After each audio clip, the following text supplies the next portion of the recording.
Big Boss Malayalam season 6 live അപ്ഡേറ്റിലേക്ക് പോകാം.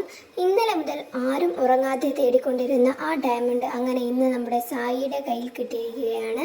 അതിനുശേഷം സായി ബിഗ് ബോസിനടുത്ത് ക്യാമറയിൽ വന്ന് പറഞ്ഞു, ഞാനിതാ ഡയമണ്ട് സ്വന്തമാക്കിയിരിക്കുന്നു, എനിക്ക് കിട്ടിയിരിക്കുന്നു ബിഗ് ബോസ് എന്ന് സായി പറഞ്ഞിരിക്കുകയാണ്. ഇത് കിട്ടാൻ മാത്രം ലൈവിൽ എന്താണ് സംഭവിച്ചത്? ഗസ്റ്റുകളായ സാബുവും ശ്വേതവും പോകുന്നതിന് മുമ്പ് സാബു ഇവർക്കൊരു ക്ലൂ കൊടുത്തു. നനവുള്ള സ്ഥലത്തായിരിക്കും, അവിടെ ഇരുട്ടുമായിരിക്കും. പെട്ടെന്ന് എല്ലാവരുടെയും മനസ്സിലൂടെ കടന്നു പോകുന്നത് ബാത്റൂം തന്നെയായിരിക്കും. എല്ലാവരും ബാത്റൂമിലേക്ക് ഓടിയപ്പോൾ സായി ഓടിയത് ഫ്രിഡ്ജിൻ്റെ അടുത്തേക്കായിരുന്നു. കൂടെ അർജുനും ഉണ്ടായിരുന്നു. അവിടുന്ന് സായി ഒരു പാത്രം എടുത്ത് നൈസായിട്ട് ഉടുപ്പിൻ്റെ ഉള്ളിൽ വെച്ച് കൊണ്ടുപോവുകയാണ്. റൂമിലേക്കായിരുന്നു കൊണ്ടുപോയിരുന്നത്. അതിനുശേഷം സായി ബിഗ് ബോസിനോട് പറഞ്ഞു, എൻ്റെ കൈവശം കിട്ടിയിട്ടുണ്ട്. കാരണം സായിക്ക് കാര്യം മനസ്സിലായി.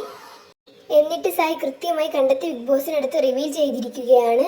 ഇനി ഇത് സായി സൂക്ഷിച്ചു വെക്കണം. എന്താവുമെന്ന് നമുക്ക് അടുത്ത എപ്പിസോഡിൽ കാണാം. ഇതുവരെ നമ്മുടെ ചാനൽ സബ്സ്ക്രൈബ് ചെയ്യാത്തവർ സബ്സ്ക്രൈബ് ചെയ്ത് സപ്പോർട്ട് ചെയ്യണേ.